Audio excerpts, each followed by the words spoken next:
Chief justice نے attorney general سے بھی مکالمہ کیا کہ کیا آپ کو استعفیٰ موصول ہوا. چیف جسٹس نے اٹارنی جنرل کو استعفیٰ پڑھ کر سنانے کی ہدایت بھی کی، جس پر انہوں نے سابق جج کا جو استعفیٰ ہے وہ پڑھ کر سنایا، اور چیف جسٹس نے کہا کہ استعفیٰ آئین کے جس شق کے تحت دیا گیا ہے وہ بھی آپ جو ہے وہ پڑھ کر سنائیں. اور پھر چیف جسٹس نے پوچھا کہ کونسل کیا جسٹس اجاز کے بغیر کارروائی کر سکتی ہے یا اگلے سینئر جج کو لینا ہوگا. اٹارنی جنرل نے کہا کہ کونسل کو سینئر جج کو شامل کرنا ہوگا، اور اعجاز الحق کیونکہ معاف کیجیے جو اعجاز الاحسن ہے وہ کونسل میں شرکت سے معذرت کر چکے. اگلے سینئر جج جسٹس منظور علی شاہ ہیں اور جسٹس منصور دستیاب ہیں، یعنی پوچھنا ہوگا. خیر بعد میں پھر جسٹس منصور شاہ جو ہے وہ اس تمام تر معاملے کے اندر جو ہے وہ شامل ہو گئے، اور پھر یہ خبر آئی کہ صدر مملکت نے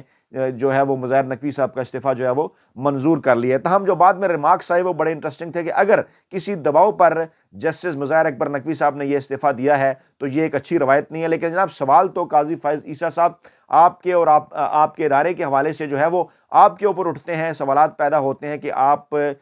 جب چیف جسٹس آف پاکستان ہیں تو کیا آپ کے نیچے جو جج صاحبان ہیں کیا آپ ان کا تحفظ نہیں کر سکتے، اور کیا یہ بات واضح نہیں تھی کہ کس طرح سے جسٹس مظاہر اکبر نقوی کے اوپر جو ہے وہ تمام تر دباؤ اس تمام تر معاملے کے اوپر جو ہے وہ بڑھایا گیا. دوسری جانب جناب الیکشن کمیشن آف پاکستان جو ہے وہ بلے کے انتخابی نشان کے اوپر پہنچ گیا ہے سپریم کورٹ، اور باقاعدہ طور پر الیکشن کمیشن آف پاکستان اس حوالے سے پارٹی بن چکا ہے. کل بھی اس حوالے سے ہم نے تفصیلات آپ کے سامنے رکھی تھی، آپ کو بتایا تھا کہ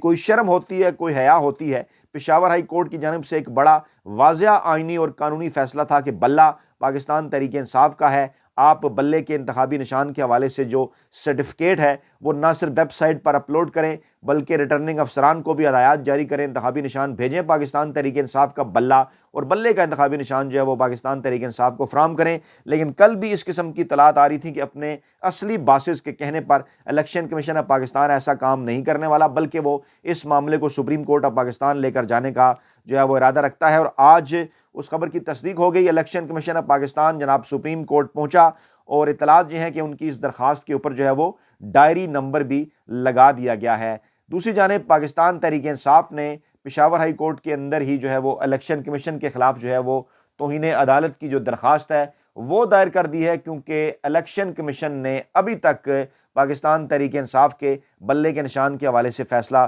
نہیں کیا، نہ ہی سرٹیفکیٹ انہوں نے جاری کیا ہے. آج جو پاکستان تحریک انصاف کے چیف الیکشن کمشنر ہیں وہ بھی پہنچے تھے جناب، جنہوں نے الیکشن کرائے پاکستان تحریک انصاف کے، وہ بھی پہنچے تھے جناب الیکشن کمیشن، اور وہاں پر انہوں نے پشاور ہائی کورٹ کا جو تحریری فیصلہ ہے وہ رکھا جناب الیکشن کمیشن آف پاکستان کے سامنے، اور انہیں یہ بتا دیا کہ جناب یہ رہا تحریری فیصلہ، اور اس کے مطابق اب آئین اور قانون کے تحت پاکستان تحریک انصاف ہے جو بلے کے انتخابی نشان کی حقدار ہے. لیکن اس کے باوجود ابھی تک پاکستان تحریک انصاف کو جو ہے وہ بلے کا نشان نہیں دیا گیا، اس لیے فی الفور اب پاکستان تحریک انصاف کو اس فیصلے کے بعد بلے کا جو انتخابی نشان ہے وہ دیا جائے. لیکن ان تمام تر چیزوں کے باوجود الیکشن کمیشن کیونکہ باقاعدہ طور پر بن چکا ہے پارٹی، ہدایات ہیں اس کو خفیہ ہاتھوں کی جانب سے، مافیا ہینڈلرز اور سہولت کاروں کی جانب سے کہ آپ نے عمران خان کے خلاف پارٹی بننا ہے، تو لگ اب اس طرح رہا ہے کہ مقابلہ اصل میں الیکشن کے اندر جو ہے وہ پاکستان تحریک انصاف اور الیکشن کمیشن آف پاکستان کے درمیان ہے. کیونکہ الیکشن کمیشن آف پاکستان اس طرح سے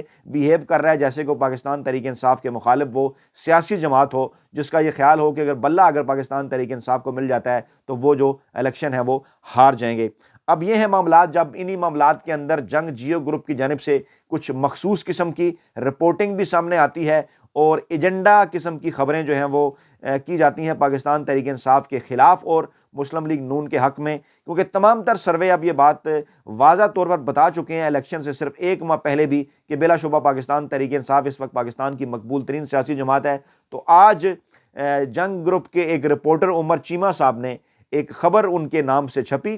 اور کہ نواز شریف کی واپسی کے بعد پاکستان تحریک انصاف اور نون لیگ کے درمیان مقبولیت کا جو فرق ہے وہ تیزی سے کم ہونے لگا ہے. اگرچہ خبر کے اندر انہوں نے اس بات کو پھر بھی تسلیم کیا کہ ابھی تک پاکستان تحریک انصاف جو ہے وہ نون لیگ کے مقابلے میں پورے پنجاب کے اندر جو ہے وہ زیادہ مقبول ہے، لیکن کیونکہ انہوں نے ایک ماحول بنانا ہے نا جنگ گروپ نے، اور کوشش یہ کرنی ہے کہ عوام کو کنفیوز کیا جائے اور نون لیگ کے حق میں کمپین کیا جائے، تو موصوف یہ کہتے ہیں کہ جناب مقبولیت کا فرق تیزی سے کم ہو رہا ہے اور صورتحال وہاں جا پہنچی ہے جہاں 2018 کے الیکشن کے موقع پر تھی. اب انہوں نے یہ نہیں بتایا کہ 2018 کے موقع کے الیکشن 2018 کے موقع پر کیا تھی، کیونکہ نیچے اگر خبر کی ڈیٹیل میں یہ ہے کہ اب بھی پاکستان تحریک انصاف مقبول ہے تو اگر 2018 کے الیکشن کے موقع پر یہ صورتحال کے سے وہ کمپیرزن کر رہے ہیں، اس کا مطلب ہے 2018 میں بھی پاکستان تحریک انصاف زیادہ مقبول تھی، تو پھر تو جو جنگ گروپ کا ایک بیانیہ ہے، جو نون لیگ کا ایک بیانیہ ہے کہ 2018 کے الیکشن کے اندر دھاندلی ہوئی تھی، وہ تو بیانیہ پھر بالکل فارغ ہو کر ان کی اپنی ہی جو خبر ہے اس کی صورت رہ جاتا ہے۔ تو جناب موصوف آگے چل کر یہ کہتے ہیں کہ ابھی تک عام انتخابات کے لیے کوئی مہم شروع نہیں ہوئی۔ مہم تو جناب پاکستان تحریک انصاف نے شروع کر رکھی ہے، آپ کو نظر نہیں آ رہی کیونکہ ٹی وی چینلز جو ہیں وہ دکھا نہیں رہے۔ پورے پاکستان کے اندر ورکر کنونشن پاکستان تحریک انصاف نے منعقد کیے، لیکن پاکستان تحریک انصاف کا کیونکہ بائیکاٹ ہے، میڈیا کے اوپر مخصوص قوتوں کے کہنے کے اوپر انہیں نہیں دکھایا جا رہا، تو اس لیے پھر سوشل میڈیا ہی لوگوں کے پاس رہ جاتا ہے۔ تو جناب سوشل میڈیا کے اوپر بھرپور ورکر کنونشن پوری پاکستانی قوم نے کے پی کے سے لے کر بلوچستان سے لے کر پنجاب اور دیگر علاقوں میں دیکھے، لیکن اگر کسی نے نہیں دکھائے تو وہ تھا جناب پاکستانی میڈیا۔ اچھا، پھر موصوف کہتے ہیں کہ حالیہ سروے سے پتہ چلتا ہے کہ جناب اگر پی ٹی آئی اپنے نشان کے ساتھ بھی الیکشن لڑے تو مقابلہ بڑا سخت ہونے کا امکان ہے۔ اس کا کیا مطلب ہوا ساتھ بھی الیکشن لڑے؟ بھائی کمپیرزن تو یہ ہونا چاہیے نا کہ بلے کے نشان کا مقابلہ شیر کے نشان کے ساتھ ہو تو پھر پتہ چلے۔ آپ یہاں پر کہہ رہے ہیں کہ اگر اس کے ساتھ بھی الیکشن لڑے تو پھر بھی مقابلہ سخت ہوگا۔ بھائی لڑنا ہی بلے کے انتخابی نشان کے ساتھ ہے، اس کے بغیر کون سے ایسے الیکشن ہوں گے جو کہ آئینی قانونی ہوں گے یا صاف اور شفاف انہیں کہہ سکتے ہیں؟ کیونکہ صورتحال اب مائنس عمران خان کو وہ آپٹ کر کے یہ بات کر رہے ہیں، یعنی ان کے خیال کے مطابق عمران خان الیکشن میں نہیں ہے، لیکن اگر بلے کا نشان بھی ہو، صرف عمران خان نہ ہو، تو اس کے باوجود جو پاکستان تحریک انصاف ہے وہ اس وقت جو ہے نون لیگ کی نسبت زیادہ مقبول ہے۔ اب یہی ہے اصل میں وہ خوف اور ڈر۔ اور موصوف کہتے ہیں کہ جناب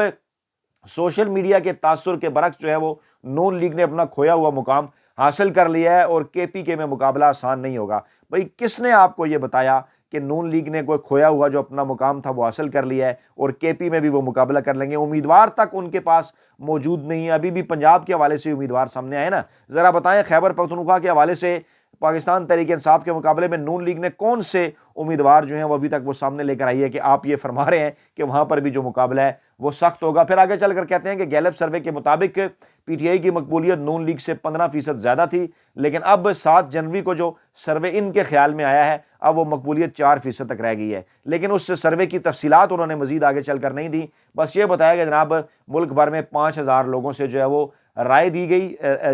گئی، اور آگے پھر کہہ رہی ہے کہ سکڑتے فرق کے حوالے کے سے باوجود لوگ بڑی تعداد میں بلے کو ووٹ دینا چاہتے ہیں، اور 3 جو حصے ہیں جنوبی، وسطی اور مغربی پنجاب، وہاں مقبولیت کا جو فرق ہے وہ 1-2% ہے، اور جو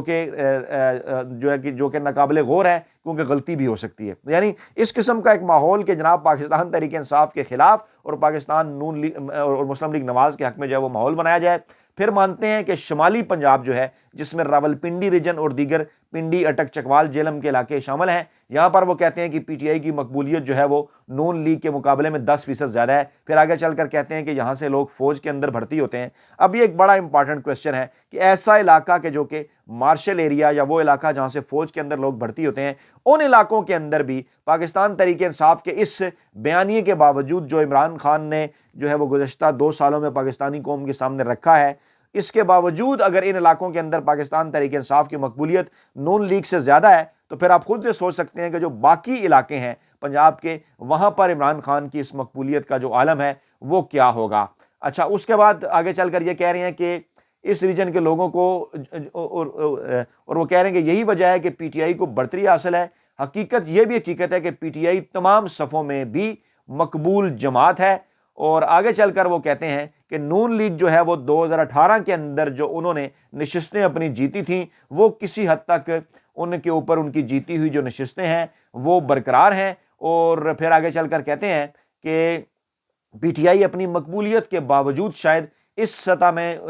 تک الیکشن جو ہے وہ نہ جیت سکے۔ کیوں؟ کیا وجوہات ہے اس کی؟ کیونکہ جو کچھ پاکستان تحریک انصاف کے ساتھ ہو رہا ہے، ان کے امیدواروں کے کاغذات نامزدگی آپ نے مسترد کر دیے، عمران خان کو آج کے دن تک آپ نے الیکشن سے باہر رکھا ہوا ہے، بلے کے انتخابی نشان کے اوپر ابھی تک کنفیوژن ہے، معاملہ سپریم کورٹ آف پاکستان چلا گیا ہے، اور ججز کے اوپر بھی ایک دباؤ ہے بہت سارے معاملات کے اوپر۔ آج جو کل مظاہر اکبر نقوی صاحب نے جو ریزائن کیا، اس سے صورتحال بھی واضح ہوگی۔ آج جو جسٹس اعجاز الاحسن صاحب اس کونسل سے ہی الگ ہو گئے، اس سے بھی صورتحال واضح ہوگی کہ مائنس عمران خان کا معاملہ کیونکہ جڑا ہوا ہے نا تمام تر چیزوں کے ساتھ، مظاہر اکبر نقوی کے اوپر بھی تو اسی لیے دباؤ بڑھایا گیا کہ وہ جناب اس معاملے کے اوپر جسٹس بندیال اور ان ججز کے ساتھ کھڑے ہوئے تھے جو کہ اس موقف کی تائید کرتے تھے کہ جو عمران خان کہتے تھے کہ 90 دنوں کے اندر آئین اور قانون کے مطابق الیکشن ہونے چاہیے۔ تو جناب یہ تھی تمام تر اہم ترین اور بڑی ڈیولپمنٹس آج کی۔ آگے چل کر مزید بھی جو ڈیولپمنٹ آئیں گی آپ کے سامنے رکھیں گے۔ اپنا بہت خیال رکھیے گا، دعاؤں میں یاد رکھیے گا۔ نئی ویڈیو کے ساتھ جلد حاضر ہوں گے۔ اللہ نے کے مان۔